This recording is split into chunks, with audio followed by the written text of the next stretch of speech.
the gospel reka tumwakire atuhereze ibyo arimo aradutegurira.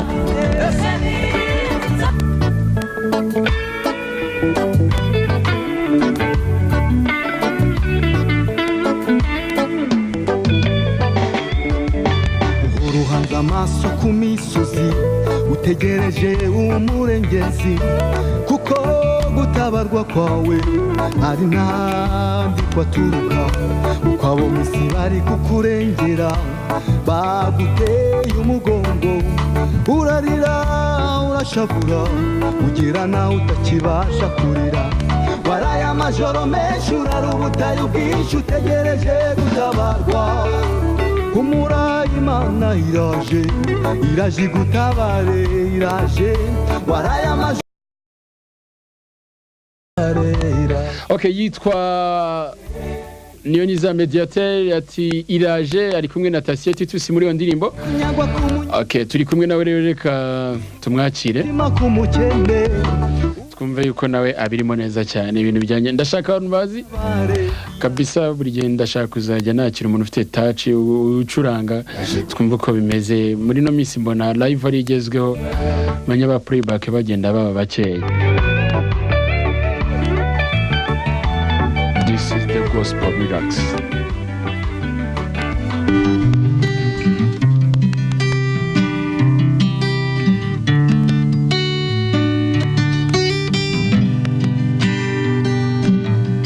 Hari isezerano mbitse mu mutima yavuganye nanjye ibikomeye cyane isezerana nanjye isezerano ry'igihe kirekire n'Imana irinda Abisirayeli ntabwiryama oya ntabwihunikira n'Imana irinda isezerano ryayo ntihunikira oya riri maso oya ntutinye ndi kumwe nawe ntukihebe ndi Imana yawe ni koko nzajya ngutabara nzakuramiza ukuboko kw'iburyo oya ntutinye ndi kumwe nawe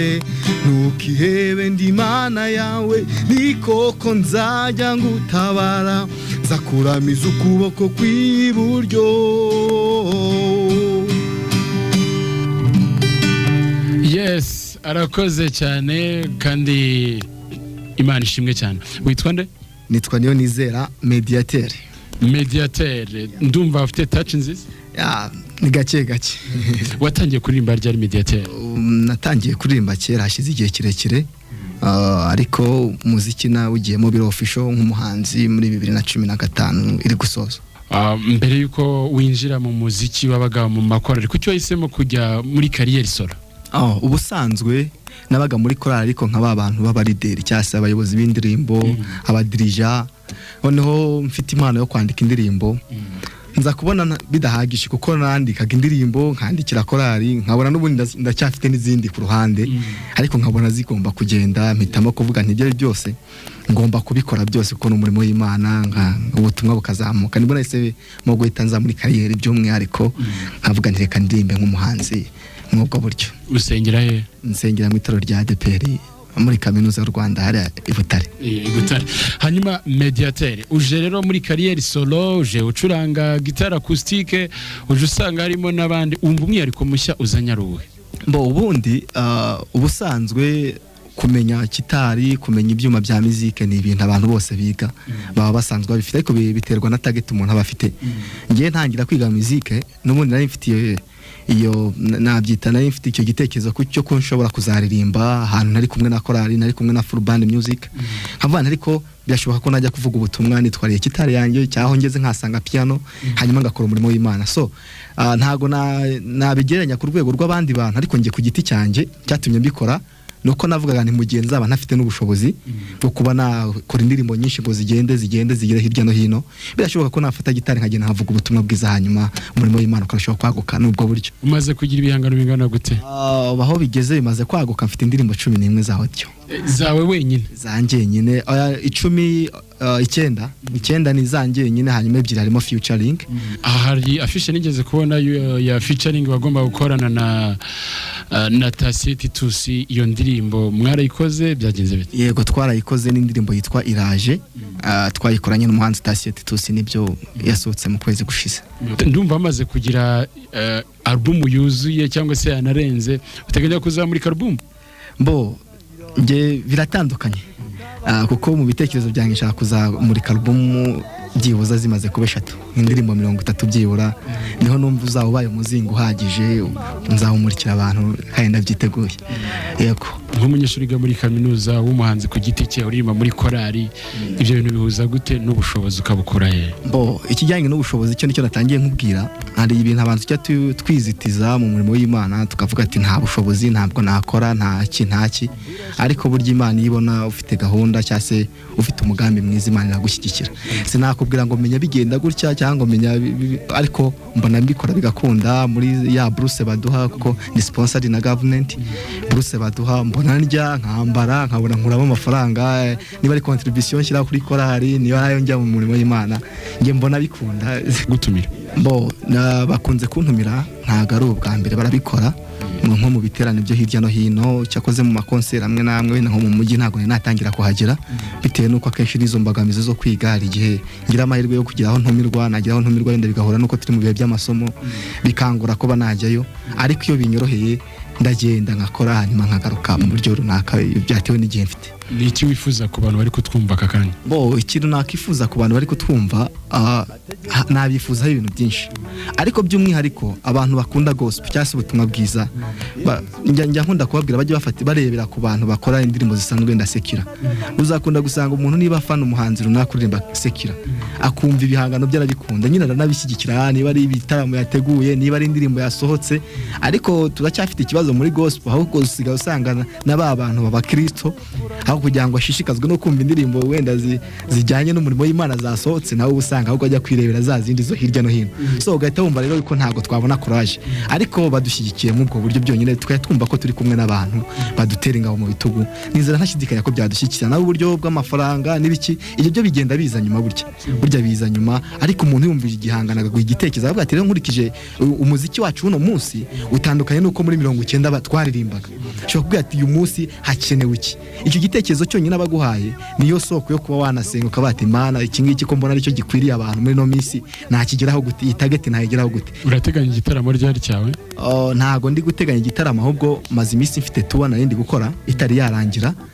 Buriya nkora tour cyane kurenza ibitaramo. Ndumva ni tour ya kabiri, iya mbere nayikoze mu mwaka ushize, nayise Huye Town Tour, nazengurukaga hafi ya kaminuza bitewe n'igihe amasomo ari make, nkagenda nkavuga ubutumwa. Ndumva hafi akarere ka Huye n'imidugudu imwe n'imwe muri za Gisagara nagiyeyo. Hanyuma ubu narindi mu majyaruguru, mu gice cy'amajyaruguru nayitangiriye Rubavu. Rubavu nkorerayo ibyumweru 2, njya i Musanze naho nkorerayo. Ntabwo rero yari yarangira, kuko ngomba kugera i Gakenke, Rurindo ndetse n'Ibyumba. So urumva ko ntago ndabona umwanya wo organiza ama concert, mvuye ngo ndicaye kubera ko n'ubushobozi n'iki n'umwanya, ngona ko bisaba imbaraga nyinshi. Ariko ayo matuwa aranyorohera, iyo nafashe kitari ngakira ku mugongo, mfata Bibiliya ndagenda ngaterana bisanzwe. Ariko nge mfite icyo ngamije, mfite intego, mfite ijambo ry'Imana, mfite indirimbo, hanyuma nkavuga ubutumwa bwiza. Mbese nubwo buryo nge mbikoramo kurenza uko wenda nakicara hamwe nkavuga ngo ndategura igikorwa hangaha naha, ko wabonye ko bisigaye bisaba imbaraga ndetse nyinshi cyane, rero ntabwo nazibona. Ariko ndatekereza ko ubwo natangiye mu ubwo buryo, igihe kizagera nanjye mbe nategura concert mvuge n'inkomi y'abantu muze dutaramane mu ubwo buryo. Mfite channel ya YouTube, nagerageje ushobora gusanga indirimbo zanjye, nitwa Niyonizera Mediateur, n'ubundi nayo niko yitwa. Hanyuma no kuri Facebook ureba Niyonizera Mediateur Gospel Artist, hariho page ya Facebook. Hanyuma ku mazina Niyonizera Mediateur ho ni bisanzwe utumbona, no kuri Instagram Niyonizera Mediateur Gospel Artist. Turagushimiye Mediateur, murakoze cyane. Imana yabamugisha. Igihe kirekire ategekwa kuraga iby'ubwami, ahindukira ivure maze arasenga, yibutse Uwiteka imirimo, ati mwami kuko najyaga ngendera. Yitwa Niyonizera Mediateur, ngakora umunyeshuri ari muri kaminuza y'u Rwanda ishami rya Huye. hanyuma rero urumva kwiga ngo muri buruse bamuha ngo abona byose agerageza kwiyaranja bikavamo. kuri nawe Wamwumvise rero ibitekerezo byawe ndetse n'ubufasha kuri we, binyuze mu bitekerezo arabyumva nawe, hanyuma ugaza bishyire mu bikorwa. Ati Yesu nashimwe, mwakongera mukadusurira mwarimu Bosco n'ubwo yari arimo avuga muri ka gace ka inspiration moment aho dusura abakozi b'Imana. Turakoze cyane kutugezaho ubwo buhamya bw'uwo mupasiteri, muze gushyiramo igisirimba. Arakoze cyane. Ati Yesu nashimwe Theo, nitwa Eric Iremera, muzadusurire Israel Mbonyi mutubarize amakuru y'uyu murimo akora. Arakoze cyane Eric Mbonyi, afite indirimbo nshyashya nawe iraje gutabare iraje. Okay, arakoze ati muraho ndabakunda cyane, none niyo nizera ibyuma akoresha nibye, niba ari ibye yabigezeho ate. Ni Odette. Urakoze cyane Odette, niyo nizera ibyuma akoresha se ni gitari nyine niyiwe, ubwo ibindi sinzi ibindi byari byo. Okay, Uwiteka yarirahiriye ati humura mwana